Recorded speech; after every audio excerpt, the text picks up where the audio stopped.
Welcome, everybody. Used to, on a normal day, you'd see Phil Harris over there where Howie Cheney sat. But tonight, we were switching it up on Mr. Harris, and we're going to make him the guest of the night. There's a lot of reason we wanted to have Phil in, but not the least of them, Phil. What is it, 32 years in broadcasting now for you? Yeah, but this fall will be 32. Yeah, I'll be going into my 32nd year. It's been a fun ride.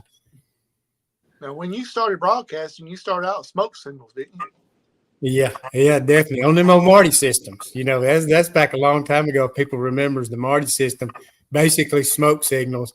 And if the Marty was on, you drowned out everything else. So, yeah, it's a whole totally different time now. I think I sat next to that Marty system enough that when I drive under a red light, it changes colors. So Yeah. I'm pretty sure that thing did something to me. Because when you turned it on, it would hum. Hum. Yeah. Well, Phil, there's a couple other things we wanted to talk to you. One of them, we're going to jump down the road, but we want to keep pushing it all through the night, is the Transplant Games. And we're not going to talk about them yet. We'll get to them a little bit down, but we want to put up this website. Also, I noticed Phil, I didn't want him to know we were going to push that today, so I just snuck it on the announcement a couple hours ago. And if you go to RiverCity Media, pinned to the top is a opportunity for you to support Phil and many, many other athletes in the Transplant Games. Phil, it's this summer, correct? Yes, in July, around the 6th, I believe. Maybe the 5th. The opening ceremony, I think, is on the 6th, and it runs through the 10th. And it's a huge thing. I'm really looking forward to it. I'm on the executive committee, but I'm also going to participate. And I just thank the Lord that I'm well enough that I'm going to be able to participate in the games.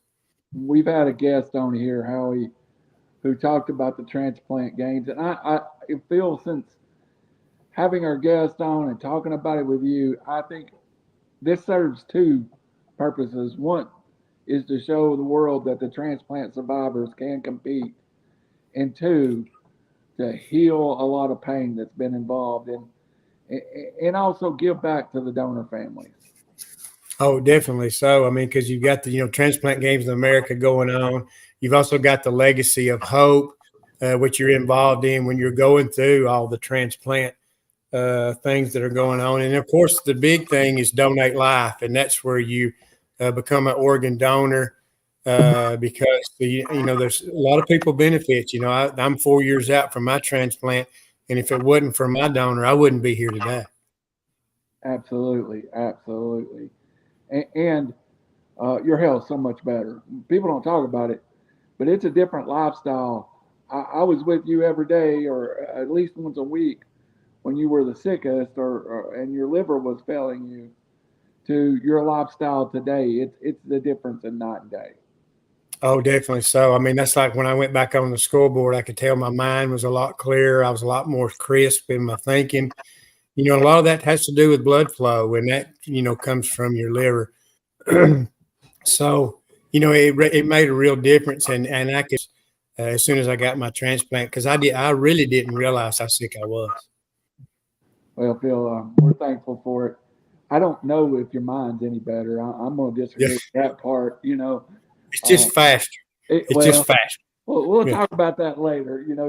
I can't tell with you being in your 50s whether it's sped up or not. Howie Cheney, you've known Phil a long time yourself, and we're here to talk about the fella and talk about his career. You started with him early on, didn't you? I did. The first time I ever heard of Phil Harris was, I was real young, and I went to the. He was old too, wasn't he? Yeah, he was old back then. Yeah. So I went to the mailbox and got this little local circular out called the Groundhog, and I opened it up and look, and of course I wanted to look at the sports section, and of course the person that wrote all the articles in it was Phil Harris. And so that was the first time I ever actually experienced Phil or heard anything about him. And then later on, I met Phil through Leroy at WFPA when Leroy was doing some of my ball games, and got to know him, and we became friends. And I think the first time we ever did a game was at the Civic Center back then, maybe the county tournament, DeKalb County tournament. And I ran into you somewhere, and you said, "Hey, you want to help?" I said, "Yeah." And when I went and sat down at the table, the first thing you did was, "Okay, we're fixing to go on the air now. What's your name?" Yeah. You didn't even remember what my name was. Yeah, I had forgotten. Yeah, I just totally went blank. So that's liver fate. Yeah, I don't think it was the liver back then. Hey, we'll have a lot of these tonight. And I do remember that, Howie, because I just went blank. I mean, I did. I went blank that night. I don't know what happened. Jeremy Jones with "Hello, Phil, good guy and great and friend." He's got a Brave symbol up, so you got to know he's a good guy, Phil. Yeah, oh, definitely. Yeah, I think we're Jeremy. But that time, we did a lot of games together at Civic Center all around. We did. I ain't done as many with Phil as you have, Randy, but we've done them in some crazy places. I remember one night we did a Crossville football game and ended up having to set out outside the press box, so they wouldn't let us in the press box. And we've gone different places to do games and not have any service, no signal, and we're able to sit back and enjoy the game and not really have to work them. But we've everywhere from Higdon to Jacksonville, Alabama, we've done ball games. Yeah, I remember, the night we went to Crossville, there was plenty of room in the booth, but they wouldn't let us in. And in Plainview beat Crossville that night, so it's kind of a bit, satisfying that really happened because all the people around us was Crossville folks. Yeah. But yeah, I remember that. But yeah, we did a lot of football games, and when you trigger a memory, you about remember every one of them. But but it's been so much fun over the years. And me and you and we loaded up the van from Scottsbury. It's me, you, and Miss Chrissy, and I think Smash was with us, and maybe Waylon. We took off and did a Valley Head game over at Wadley, I think it was. And that was one of the nicest press boxes I think I'd ever been in. And you even made the comment, "This is the nicest press box I've ever been in up to that point." Yeah. Oh, yeah. Because a lot of times, you're stuck outside or you're in a cracker box, and it's tough. So if you get a nice, nice press box, and of course, over the years, it's gotten a lot better. But used to be most press boxes were cracker boxes. And this press box had its own little heat and air unit. So we had it made that night. Even though it was cold outside, we was inside and we was able to stay nice and warm. I think that's where I kind of do better by being in studio now, because over time, and I think you're like that way with football, Howie. You like the inside controlled environment football. I like the inside controlled environment on the scoreboard show. And as you get a little older, that cold bothers you, that rain bothers you, but you don't have to do it. You don't have to deal with it when you sit inside. Up until about 3 years ago, until Phil found out I had to go to every game because of Jeannie being in the band. Once a year, I get a text from Phil saying, "Well, I don't guess you're going tonight because it's down in the 40s." Yeah. It's not a dome. Or you send me a text saying, "I guess you'll be finding a place in the press box to see it since it's a little bit rainy outside." So, but we've had a lot of good times, and we talk about on the other show about some of the text messages that we group chats and stuff that we got going on. But let's say right here, we've got some pretty good group chats that goes on occasionally as well.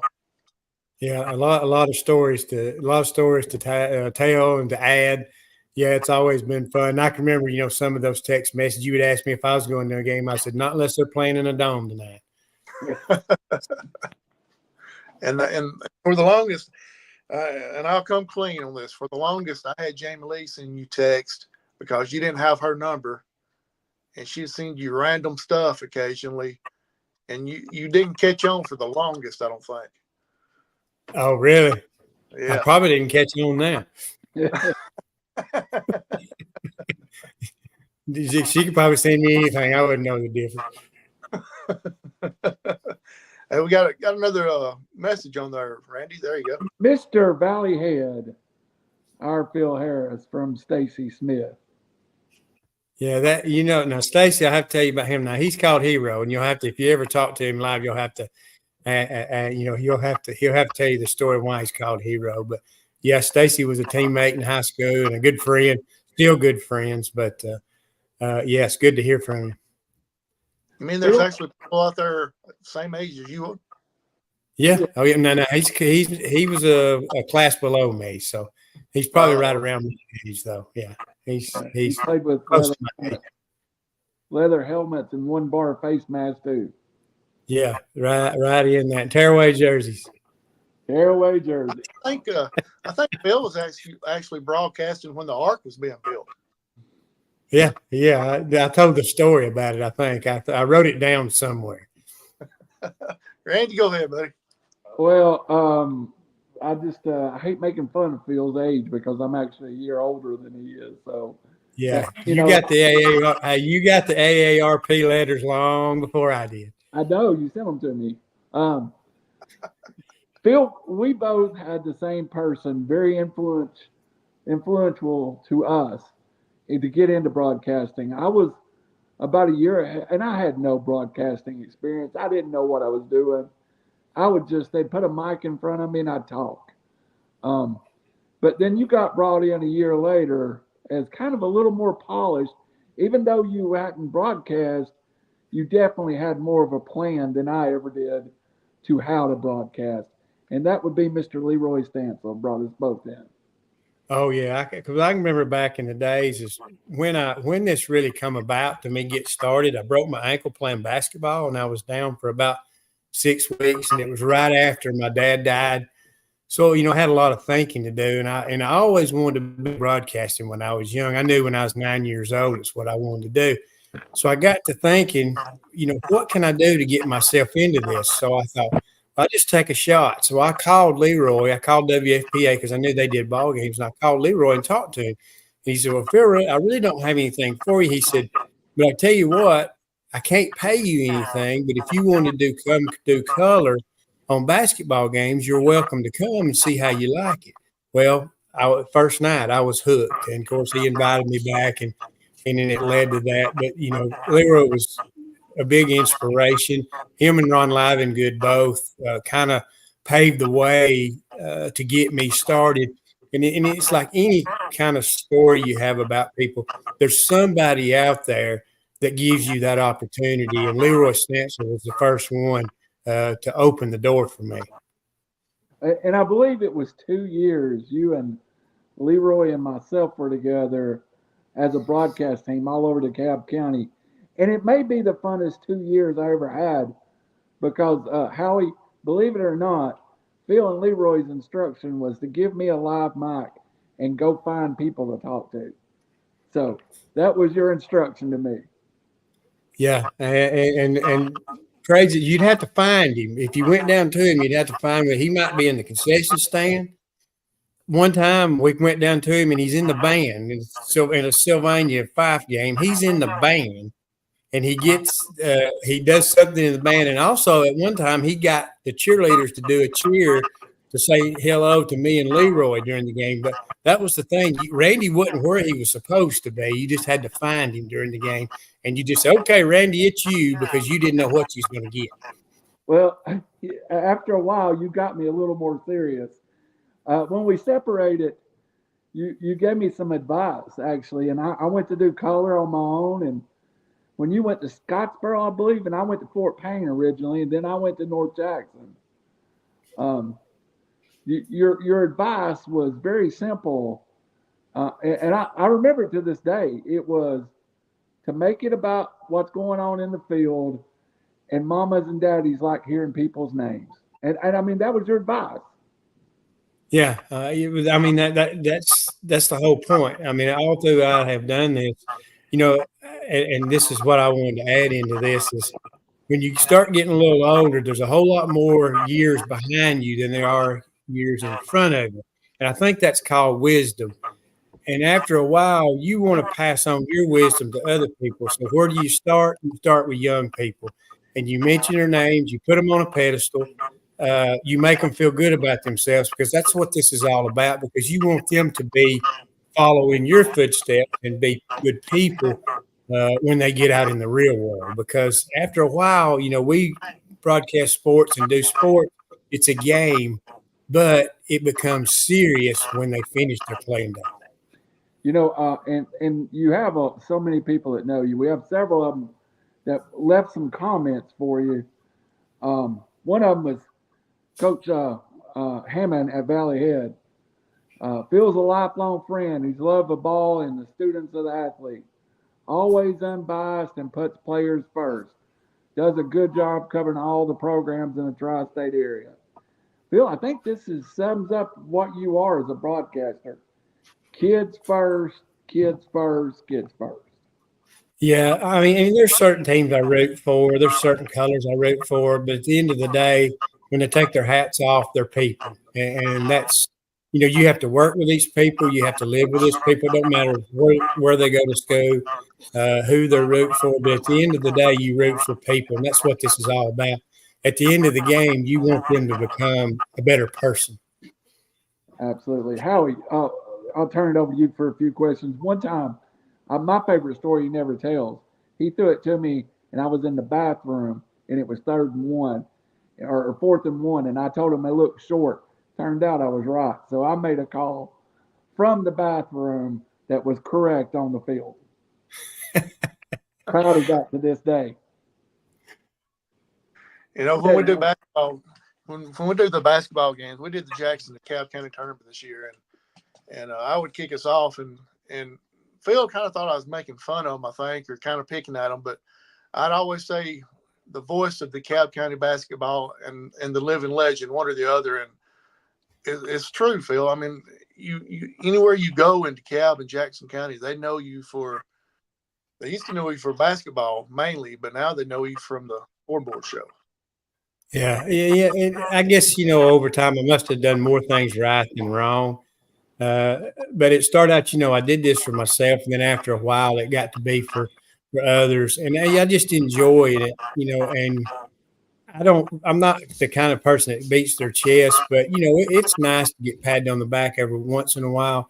But I just enjoy sharing stories.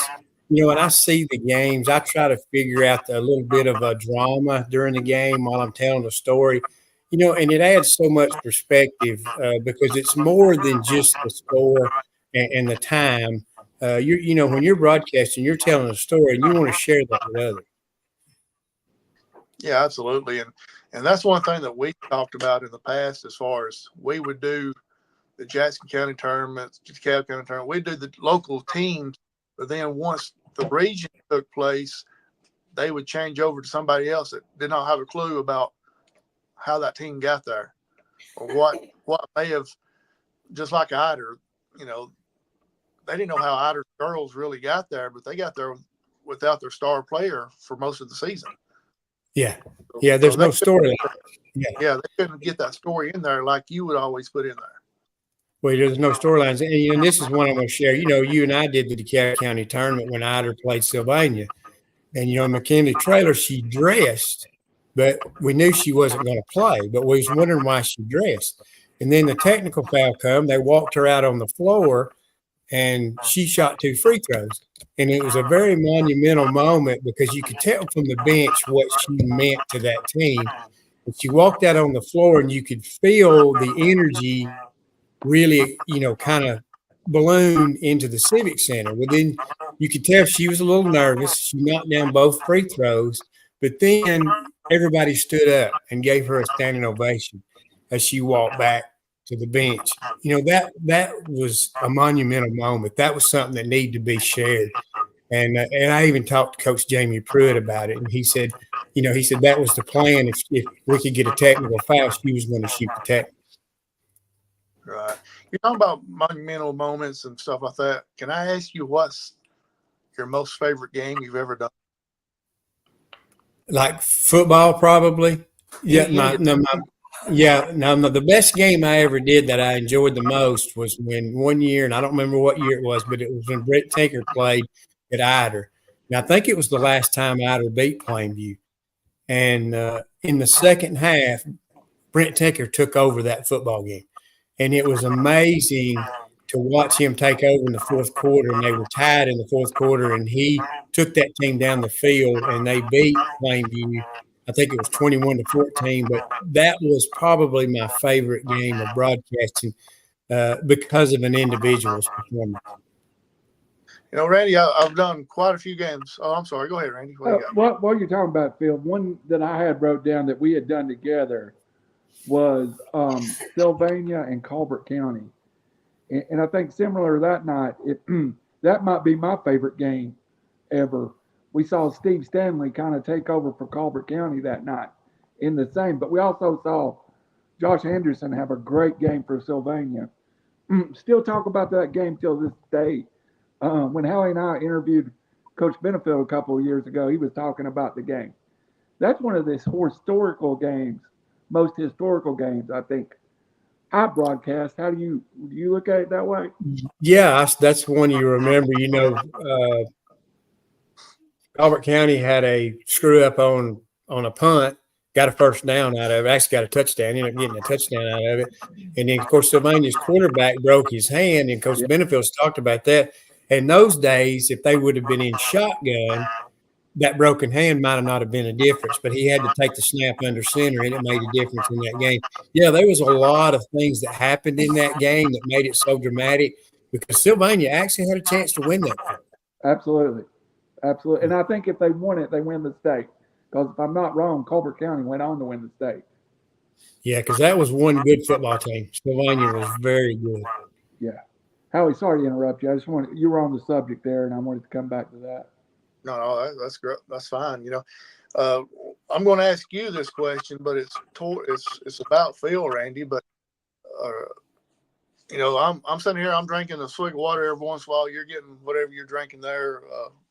Have you ever done a game and watched Phil ever drink anything? No, I haven't. Not even on this podcast. I don't know how he can manage to do it, but he doesn't ever drink water type of liquid while he's doing a game. I show up to do a Sequatchie County game with two 24-ounce bottles of water, and my mouth's so dry I can't get through it. And the more excited I get, the more it gets dry. So Phil's always calm. I'll give him that, and that is part of your style. You're pretty calm in the booth, Phil. Yeah, most of I guess it's because of observing. I'm always looking for a storyline, some kind of edge. So I'm really concentrating on the game. There's times to have fun, but a lot of times, I try to stay calm. It's just always been my demeanor. And I think a lot of that comes because most of the games I've ever broadcast is I have to be impartial. One thing Ron Livengood used to get on to me for, he goes, Phil, I want you to be more pro Scottsboro. And I said, well, Ron, it's hard to do. He said, well, just try. He said, I want you to be more pro Scottsboro. And I said, I will try.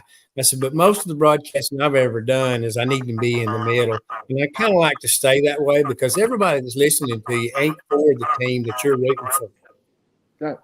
Hey, I actually got fired from South Pittsburgh when Ron Livengood sent me up there because I was not a homer, because that's what we had worked at for years and years. So that's a great inroad to that. We've been moving around the county for years, just doing games here. Crazy band breaks down halfway to a game. We might be in Collinsville for basketball and at Civic Center for football or on basketball on Saturday. But you finally took a full-time, one-station job when you moved to Scottsboro with Ron Livengood. What was that like? How's that different than what we were doing? Yeah, well, it made put it to where I needed to be a little more partial. And then after a while, I got to where I was doing that. As a matter of fact, I would get under North Jackson fans' skin. And when I figured out I was doing that, I kind of put a little salt on the wound. I know one time that Scottsboro was playing in 5A and North Jackson played in 4A. Well, North Jackson played against teams that were, and it wasn't their fault. That it was just the way the schedule was, but their schedule wasn't very difficult. And I kind of sort of made a comment about Cream Puff schedule. And boy, it upset them big time. I mean, I was on a pregame show, and the guy that was doing it asked me about that because he had gotten under North Jackson's fans' skin. Of course, I explained what I meant by that. His Scottsboro schedule was a lot tougher, but it wasn't North Jackson's fault. I wasn't poking fun of it, but when I figured out it got under their skin, I had a little insult to injury every once in a while because with North Jackson and Scottsboro, it's such a rivalry that they're going to throw pop shots at you. It's Dave Williams. He did play-by-play for North Jackson. They would throw pop shots at us. So in turn, it was fair to throw pop shots back at them. It was part of the rivalry. It wasn't personal or anything like that, but it's just part of the rivalry. I spent a year with David Williams at North Jackson before I moved back to Chattanooga and then moved on to South Pittsburgh. And he took great pride in throwing shots at Scottsboro. Yeah, definitely. I tried not to because I was more focused on. I was worried about what Scottsboro was doing, not what everybody else was doing. Phil, was there? I left broadcasting for several after my daughter was born, and some personal issues that I needed to take care of. I stayed out probably most part of a decade. I would still do occasional things. I would still come down and do games with you occasionally. I would occasionally go do a game here in Chattanooga when one of the local stations were looking for somebody. But I wouldn't 10 days. I mean, I wouldn't 10 games a year tied to a press box. Did you ever get to the point where you just went to walk away from it for a while? Because it does become not burdensome. That's the wrong way to say it. It's busy. It makes your life busy when you're broadcasting every Friday night. Yeah, I don't think I ever got to that point, but I got to where maybe it wasn't a lot of fun, and that's what happened to me at Scottsboro. I just knew my time was ending there, and I love doing basketball. I would still be doing basketball today if the opportunity was there. Of course, Howie and I have been doing the Jackson County Tournament the last couple of years, but that's all we've done. And I like doing basketball better than I do football. Yeah, I knew my time was ending at Scottsboro. I could just kind of tell it.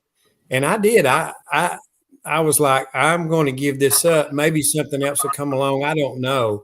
But I just, at the end of the season in 2006 or 7, I can't remember when it was, I just decided that was it. And I just walked away and decided I wasn't going to do it anymore.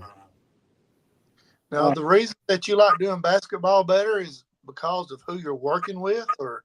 Yeah, that's definitely it. When you got Howie Chaney beside you and he knows the game and I don't, because and I've told Howie this a million times, you're a big help because I have no clue about the X's and O's of basketball. Now I know the flow, I know the energy, and I know the storytelling part of it, but I think that maybe I keep it basic as I can because I don't know the X's and O's of basketball. I just tell the story that's in front of me, and then Howie adds the color part that I really don't understand. Howie, I'll come to you after this question. I'm going to wrap up with Phil on this section.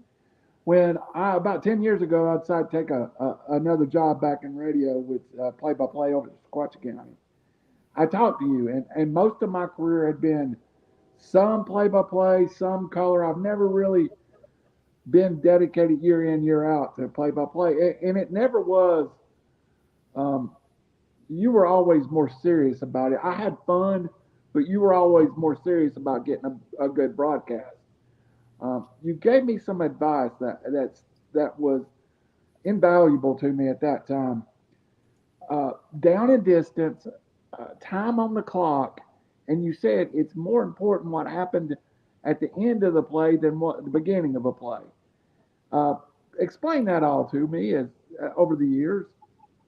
Well, I listen to a lot of broadcasts and still do, and what infuriates me is when they don't tell the score and clock time, especially when they go into commercials, because that's what most people's listening for. A lot of people don't understand the jargon that you're talking about. They don't really know the game. You want to try to keep it as basic as you can, like who made the tackle. As many names as you can mention is what's important. I think it's about down and distance and clock time. That's what people wants to know the most, because they might be driving and are distracted, but they hear when you tell the score. They catch that part of it. So that's always what I've always told anybody that's ever asked me. Be sure you tell time, down, and distance, and every once in a while, and tell the score every once in a while, but be sure down in distance. Because that's the most important part of broadcasting is keep it basic, keep it simple. And, and then as the game slows down for you, then you can add all the color part of it. Because if you get too much going through your head, you get confused and you mess up a lot. In recap, that's something I'll stow to you. I recap the game. Scottsboro was up 14-7 in the second quarter when North Jackson drove and tied the game, and since then it's 28. Just what happened over the last 2 quarters. I think a lot of times people forget that is to recap, so you in a 30-second blog, you could get out everything that happened in that game that was important. Yeah, you're definitely right. And I used to do that a lot, score and summary, and then I'd backtrack during the game, like maybe the end of the third quarter. I'd tell what happened up to that point, because you may have people that join the game right after halftime and don't really know how you got where you are, why it's 28-7. And folks are interested in that. They want to know, they hear the score 28-7, but they don't know why it's 28-7. And so I think that's good, to backtrack to let listeners know. And like you said, sometimes they forget how it got there. Howie, I'll come to you. We got one more quote here, and I'm not going to read it all. I'm going to send it to you, and I'll let you guess who this from. He said he had one quote. He would always, if somebody was getting the best of him in a game, he would change the rules to suit his advantage. He made up rules, but it's his game, and so he would know. Phil, would you like to guess who told us that you'd make up scores and rules? I can only imagine. I can only imagine who that might be, but I can tell you this: he'll say that because he couldn't beat me. All right, and his nickname may be Phil's brother. Go ahead. Yeah. I remember the days when Phil was in Scottsboro. Cell phones was very, very popular at the time, but texting was something kind of new. And I would sit at home and listen to him broadcast the game. But I would get on the internet and find out scores and text him the scores where he could broadcast it out to the people.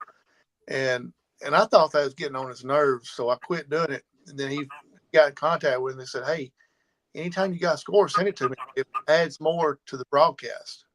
Do you remember when I do that stuff? Yeah, because anytime it does, because in the old days you couldn't get any of that information. You only knew what was going on in your game, and like if the PA announcer got a score, it's because somebody called and told him. So that's the only time you would hear anything, and it's always nice to hear what's going on. If you're broadcasting, let's say Scottsboro, what's going on at Gunners or what's going on at Boaz.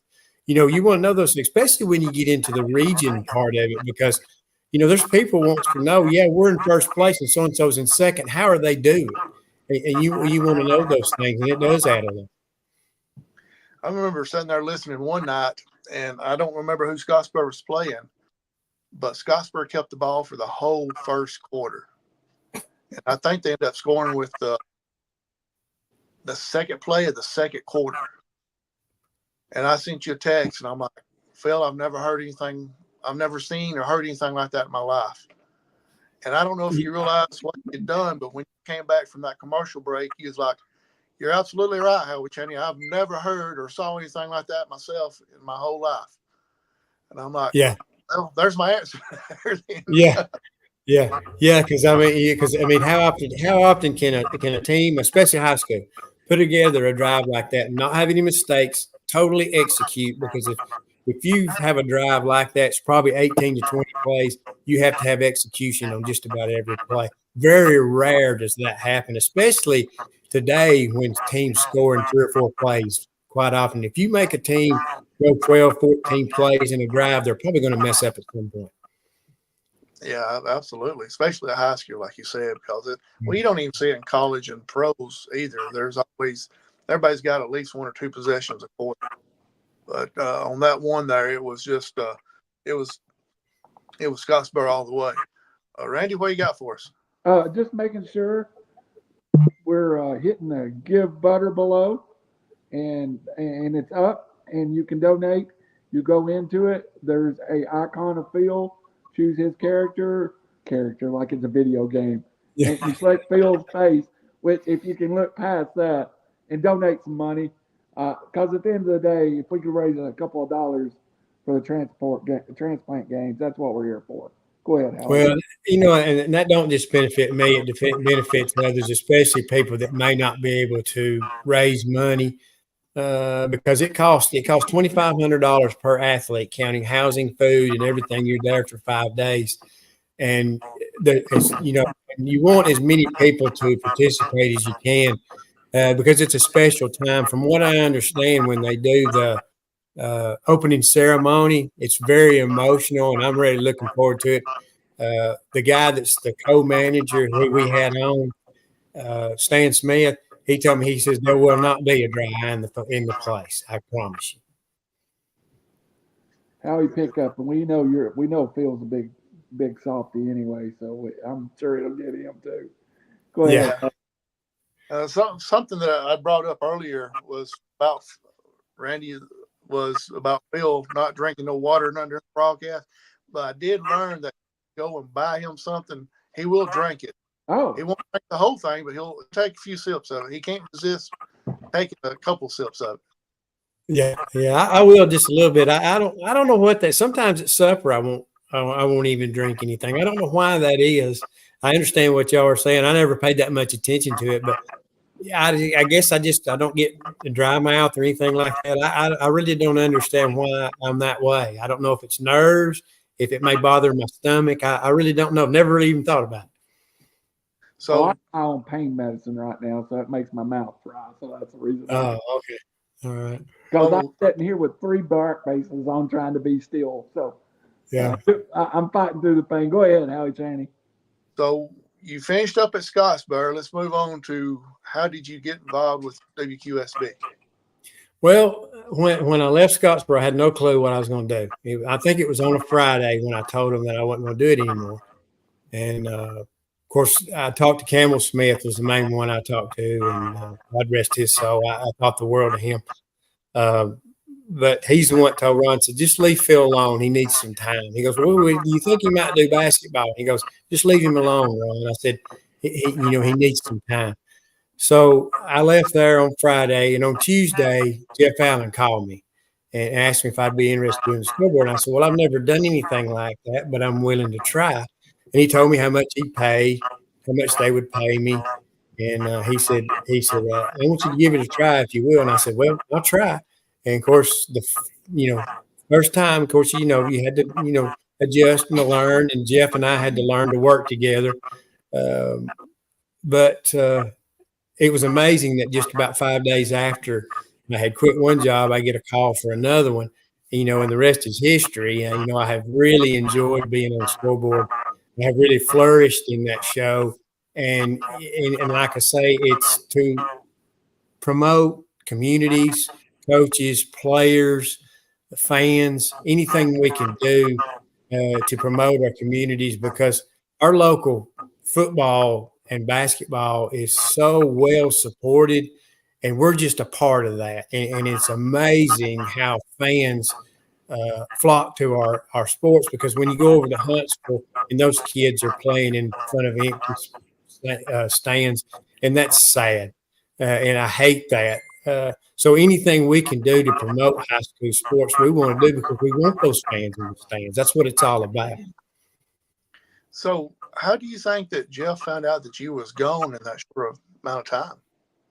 I don't know. He never did really say. I guess, word of mouth, comes real fast. And the one thing was, I kind of sort of stayed in with Jeff. Is a lot of times on Scottsboro games, when I was on my way home, I would call the station. I needed something to keep me going driving home, because a lot of times it's late at night, especially if I had a game over in Huntsville. And I would call the station, probably about every other week, and talk to him on the air. So we had kind of gotten to know each other that way. And then plus, too, like when I was doing games for like Pisgah, WQSB would come do their scoreboard show live from one night. It was at Pisgah during the playoffs. So I talked to him there. So I kind of sort of, Jeff and I had kind of gotten to know each other. So I guess when he found out he needed somebody, and it just was the right timing, I guess. Randy, it seems like you got something to put in. Oh, nothing. No. I actually think you're doing a good job. I will ask something since do it to me. Phil, do you ever miss the challenge of doing a live game? Yeah, at times I do, but I miss basketball more than I do football because, like I told you, I would much rather do basketball. And like one other game, Howard, you asked about my games. I remember. Well, one was doing the state championship game when John Kirby was the coach at Pisgah. So John, good friend of mine, we played high school football together. The coach. And then Jim Kirby, who was my high school coach, did color with me. And that was a very monumental, memorable moment. Even though Pisgah lost the game, it was just, for Coach Kirby to be in the booth beside me, and he and I had become such close friends, meant a whole lot. I know it meant a lot to John. And I think John still got the recording of a lot of the games we did. But that right there was a very monumental moment. I did get to call one state championship game. Where was that game at? That was when it was in Birmingham at Legion Field. Yeah. I didn't know if they had started doing them in Birmingham at that time or not. So yeah, it was at Birmingham at Legion Field at that time. So, Bill, being a Valley Head graduate, could you add to what it was like to call the 1A girls state final in Valley Head? And I was with you that day. I think for you that was an important day too.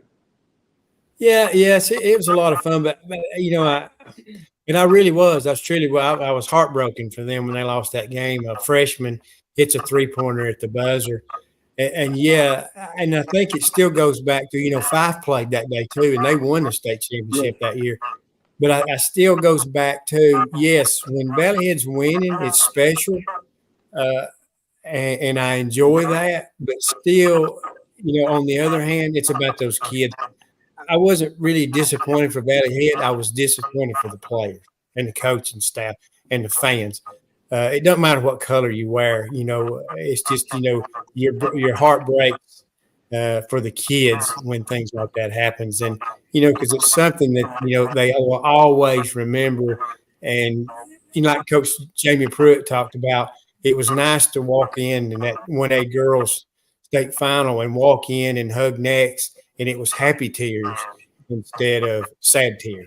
He said that's probably one of the best things about winning the state championship. Allie, back at you. But that night also, Phil brought it up. You just hit my memory.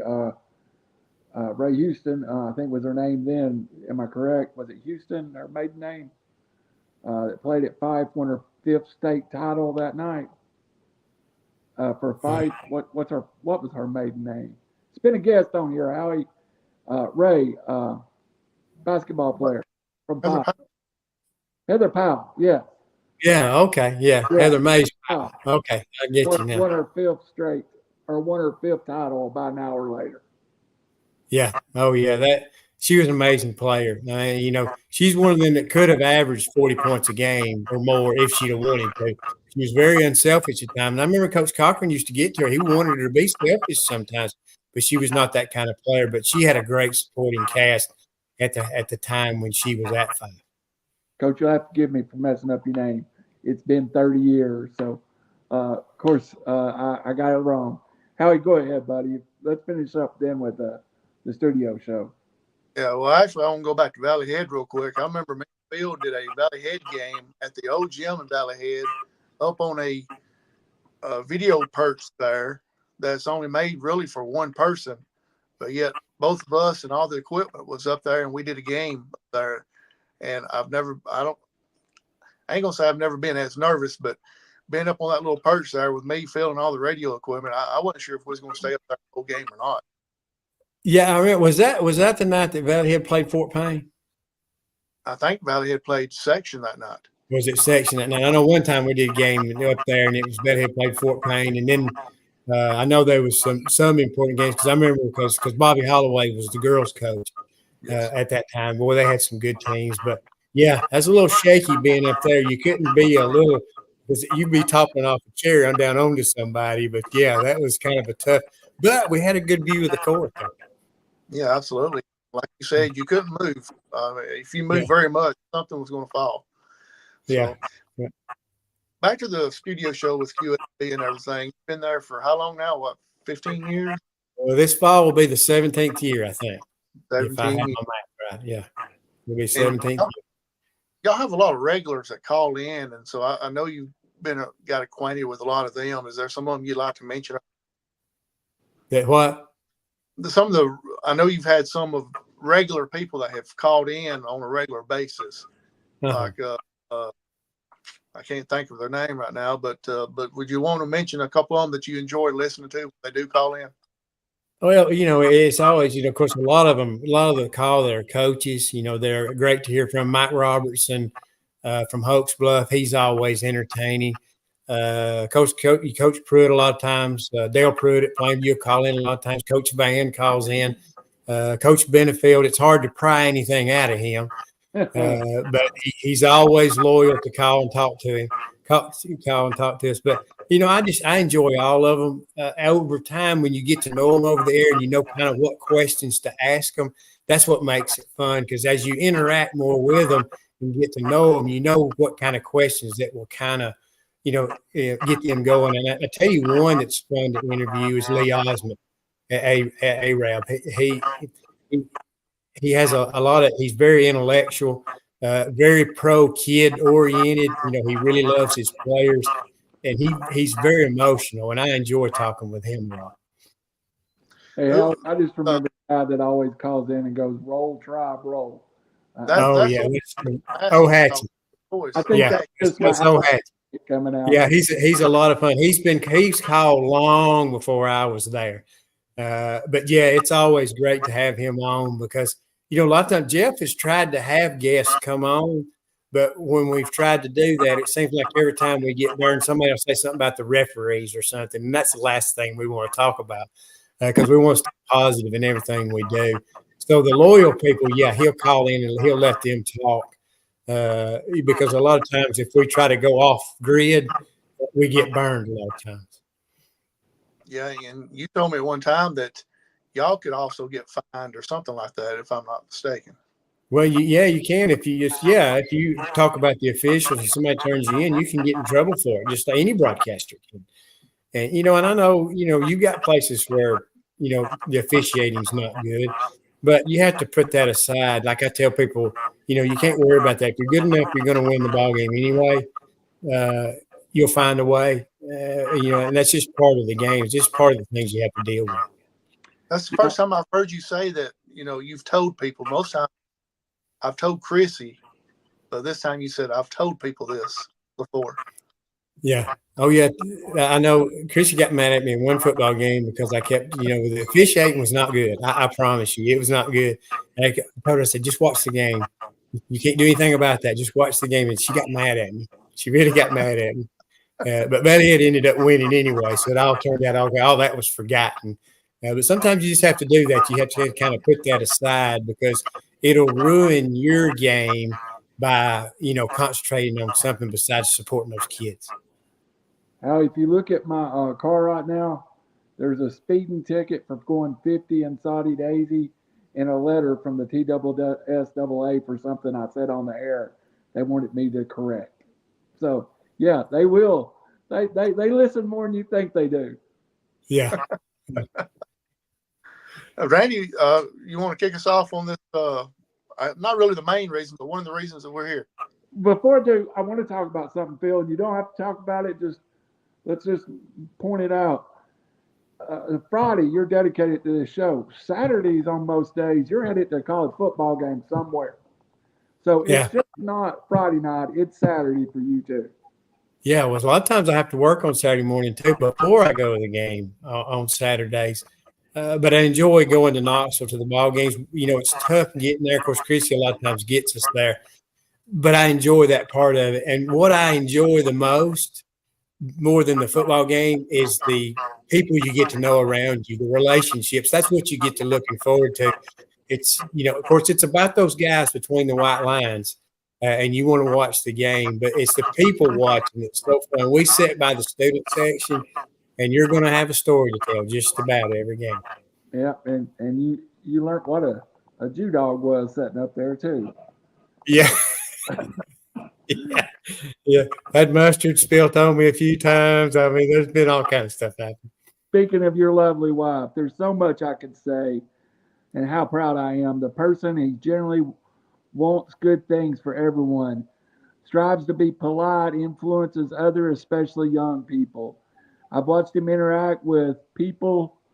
I've watched him interact with some of the local players that think he's cool because he's on the football scoreboard show on Friday night, but he never makes anything about it. About him, he'll talk to them. Watch, let's skip down a little bit. There was something I wanted to hit in here. He's never said "poor me" throughout his life. He also completed his bachelor's degree. Through all of this, he was determined, and I guess it was just as determined for him to finish. We have a joke. This joke is real. We have a joke in the family where everybody refers to themselves as out in public as Phil's wife, Phil's mother, Phil's brother, just to poke fun at him. Your lovely wife is part of your story, and she's done a lot for you to be able to do this over the years.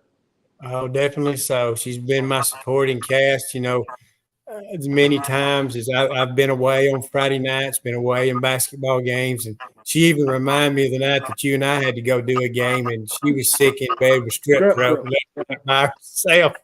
So she brought that up just recently. But, oh, yeah, she has been my number one supporter. She was with me throughout the transplant process, throughout my rec, and she's always been there. And I do appreciate her so much for that because all she's done, because she's gone above and beyond what most people will ever do. But it's helped make me a better person also. And on Saturdays, she's responsible for you, me, and Andrew Howard. So she's got her hand full on Saturdays. Yeah, definitely so. Definitely so. Yeah. Yeah.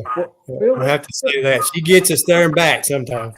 Yeah, absolutely. Let's skip ahead and we'll come back. We want to talk about the transplant games again. Phil, of course, our liver receiver 4 years ago, so much has went into that process, and we want to hit on it. But before we go to that, Phil, and spend 5 minutes on it at the end of the show, I stayed after you for many, many years, and I never really went, Phil, do this. Phil, I didn't bug you.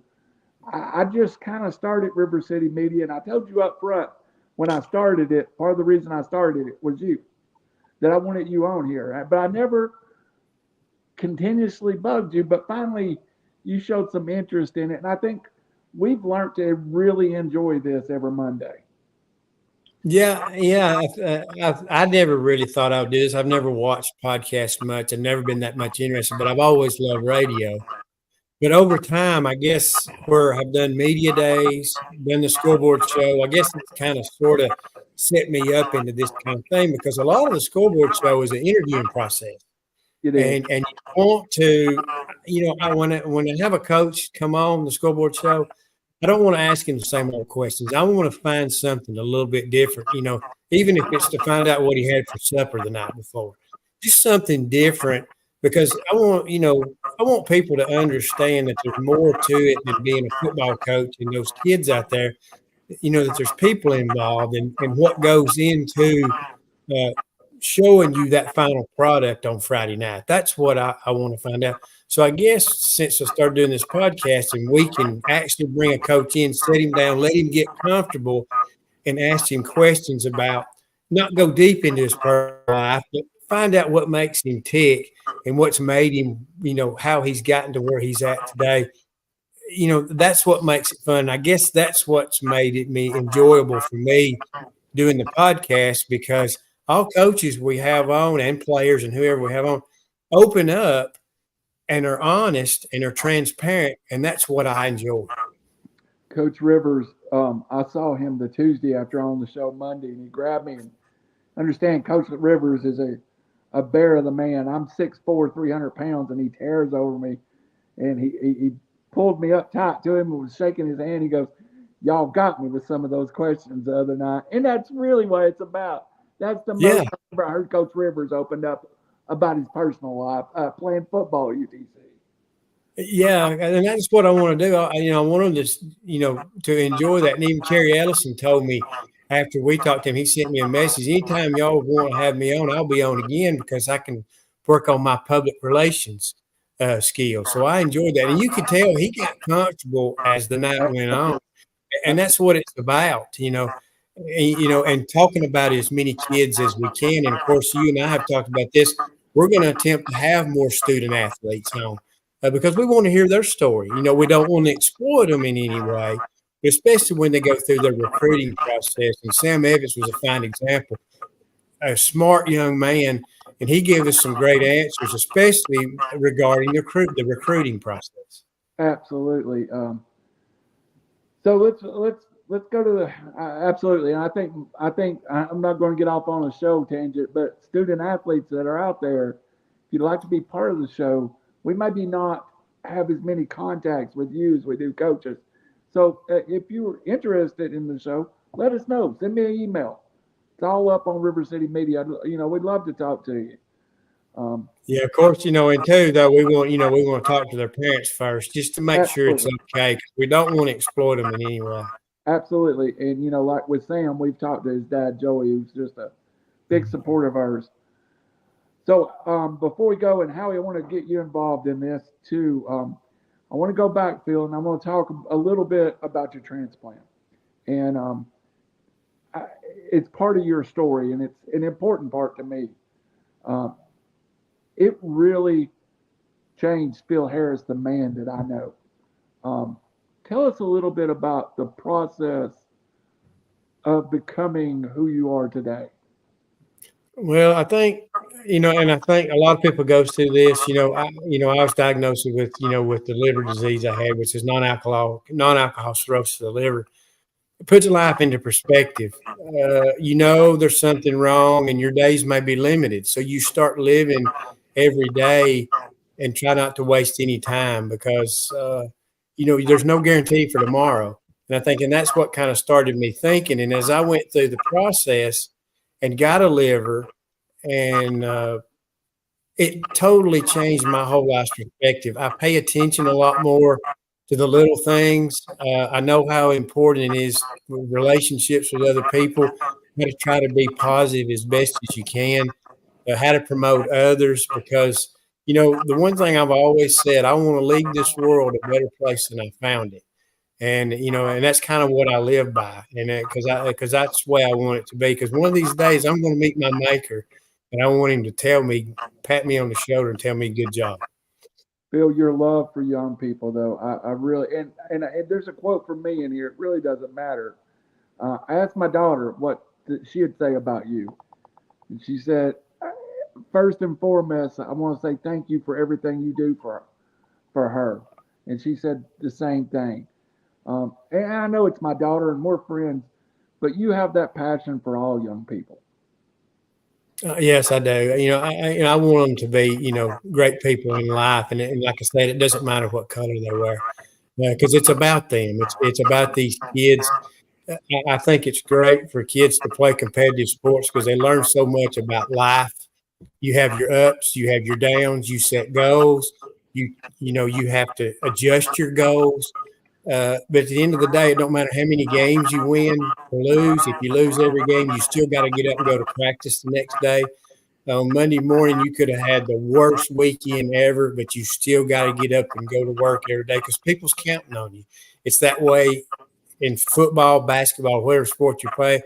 It's also in life. When you go to your work every day, there's people counting on you, and you can't come down. Mm. You notice he said that, Howie, right after I missed a day with my back hurting. So I just let him know that. So, he likes to take a dig at me every now and then. Yeah. Sorry, folks at work, for not showing up today, but I do have three braces on. Howie, let's talk a little bit about. Did you know, Howie, what this was? I didn't until we got involved. The transplant game, and I think it's such a great story that you're going to have all these athletes that have, heart transplants, lungs transplants, liver transplants. I never had heard of it. Had you? No, I never heard of it. And a guy I have a lot of dealings with here in Fort Payne, Cleve Chisenhall, he had a transplant back 2 or 3 years ago, not long after you had yours. And I asked him after you told me you was going to be participating. I asked him, I said, "Are you going to?" I said, "Cleve, are you participating in it?" He's like, "What is it? I don't know what it is." I said, "Have you not heard about it?" He said, "I got an email," but he said, "I didn't pay no attention to it." But now I think he's considering actually signing up and doing something as well. Yeah.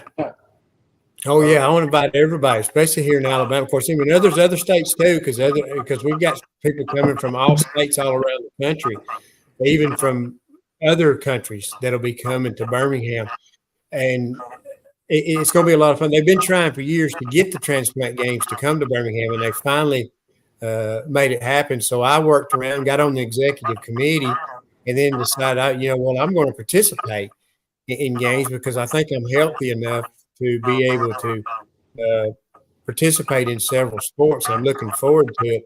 But yes, a lot of people haven't heard of the Transplant Games, but it's a wonderful thing.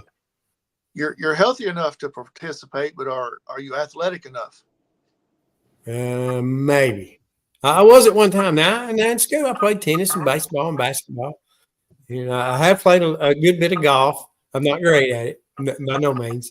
I guess I'm kind of, well, I'm not as well-rounded as I used to be, but I guess you could say that. It's kind of sort of, I'm not a great athlete, but maybe I'm a well-rounded athlete, I guess you could call it. So, well, you're not well-rounded like Randy is, but that's a whole different well-rounded. Yeah. Hey, yeah. Well, you hurt his back. Chrissy said, "Reckon how he hurt his back?" I said, "He probably tried to tie his shoe." So what are you going to be participating in, Phil? Oh Lord! I think I signed up for bowling, basketball, and I'm only going to play basketball if they don't have enough team members. It's not because I'm any good at it.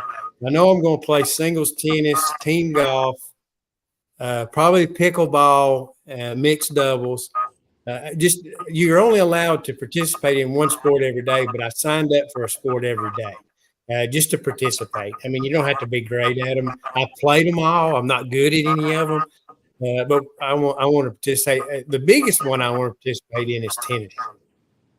It's like I told Cleve. He's like, what would I participate in? I said, I know they got golf. I said, that's what Phil had told me first you signed up for.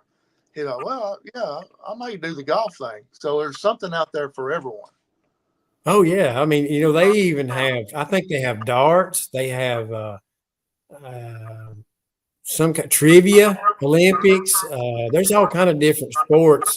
I think they even have a card Olympic sport that it's Texas Hold'em. I think is what it is. You don't have to be athletic and participate in some things, and a lot of them will just like say in bowling.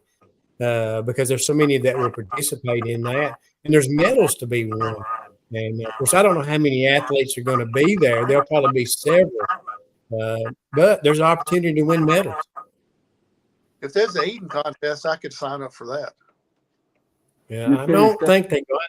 Yeah, I don't know if that's one of them because most of it that's probably had transplants probably have to eat a little more healthier lifestyle. So I don't think they want to promote anything like Crystal Burger eating contest because it may cause you to have liver failure. Let me take over for y'all hurt my feelings. What made him quit playing golf, Howie, was a one-handed man would beat us both every week. So shout out Todd Simpson. Oh Lord, yeah. Oh yeah. He used to you crush the ball and he hit it right down the middle and wouldn't hit it from here to a wall. But then he while you're hitting it all over the golf course, he hits it about 20 yards right in front of you. And then he'll beat you to the hole every time. It was just unreal. And for the record, I was mopping, Chrissy. I was mopping, okay? I was trying to clean my nasty house when it happened. Screw 64 hit screw 65 in my back, and I've been stove up since then. Hey, Phil, we just want to hit it. First off, thank you for doing this because I kind of hit you with this. The last minute was like, hey, I know who I want to have on. And it was really about your journey, but it's about the Transplant Olympics too. But I want to ask you about, before we get off here, I want to ask you about how is this and what you went through with the transplant um, situation? How has it changed? What do you value in life? I guess is a word. Um, Well, like I said before, you get to the point where wisdom comes in. You got more years, but behind you than you do ahead of you. And I think you want to try to make this world a better place. The big thing is you want to promote others, and try to make others' lives better. And I have gotten more involved. Like I've gotten on the board of the DeKalb County Sports Hall of Fame. I got on the executive committee because you want to make a difference. And it takes one person at a time. A lot of people sit back and talk, but they're not doers. And I decided I'm going to be a doer for the rest of my life because what I want to do with what I receive, what I got from all my friends that helped us through all the transplant and everything that happened to me, I want to pay it forward. And I'm going to do it for the rest of my life because that's what this life's all about is, when you were down, everybody helped you. Now it's your turn to help everybody else. And I'm going to do whatever I can that's in my power to try to help others.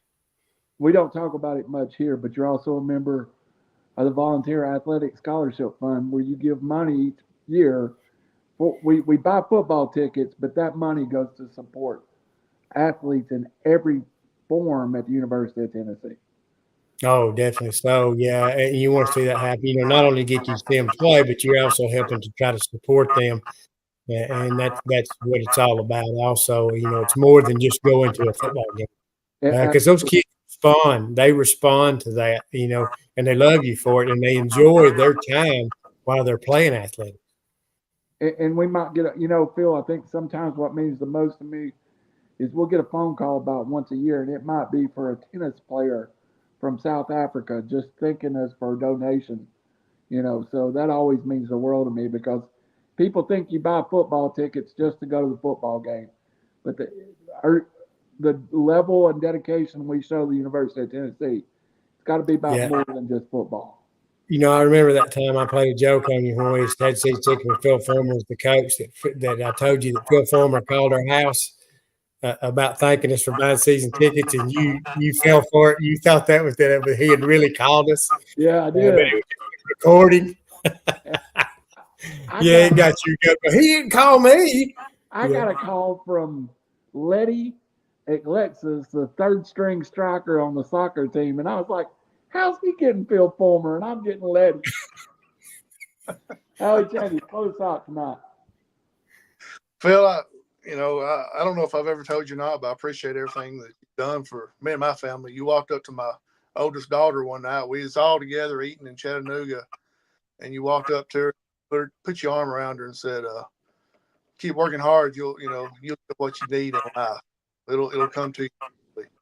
And that meant a lot to her, and meant a lot to me too, because you've known me for a long time, but you hadn't really been around my kids a whole lot. The admiration and the I don't really know what to say, but the being willing to help kids any way possible, that goes a long way. I appreciate what you do. Countless amount of people has told me the same thing, that knows that I know you, and they're like, tell Phil we appreciate what he does for us. Yeah, we hear that a lot on scoreboard, and that's and that's what it's all about is people need role models. So you want to inspire others, and you want to try to live your life. Nobody's perfect, but you do want to inspire others, and the best way to start that is with young people because they're very influential at a young age. And anytime you can pat them on the back, put your arm around them, tell them thank you, and and you appreciate what they do because coaches tell them that all the time, but they don't hear it from outside sources enough. I've heard many times where a coach will say they don't listen to me, but they'll listen to somebody like you that's an outsider that don't know them from Adam's house cat. Absolutely. How if you want to make Annalie Cunningham mad, tell her that Phil Harris hitting her uncle. Because I made that mistake one day and she's about ready to rip me apart. I was like, well, Phil's brother. And she goes, what? You're not Phil's brother? And I was like, oh, no, thank God. No, I'm not his brother. And Yeah. she goes, well, he's still my Uncle Phil, and I appreciate it if you wouldn't say that about him. Yeah, yeah, because yeah, we had a couple convinced one night that Randy and I were brothers. That's the only thing difference between us. He's a glass licker. I said that's the only difference between us two.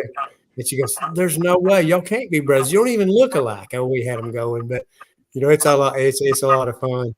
Yeah, we're not brothers in the sense of family.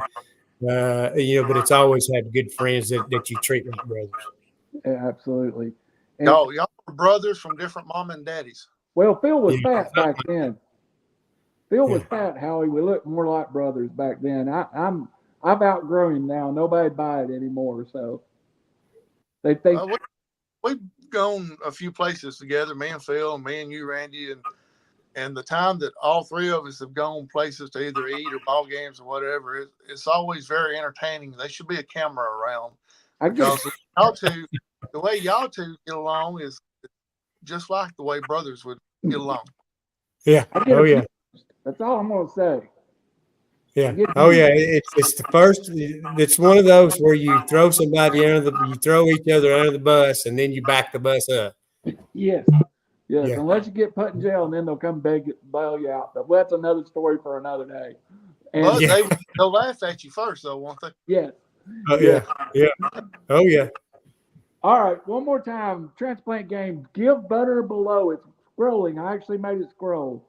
Go in, scroll down. I think Phil is the third down on the left side. Everybody's trying to raise, I think it's $2,500. So if you could help out River City Media and give our brother a little donation, we'd appreciate it. This will be up. It'll be pinned until the Transplant Game on the River City site. And Phil, anything you want to say to close tonight?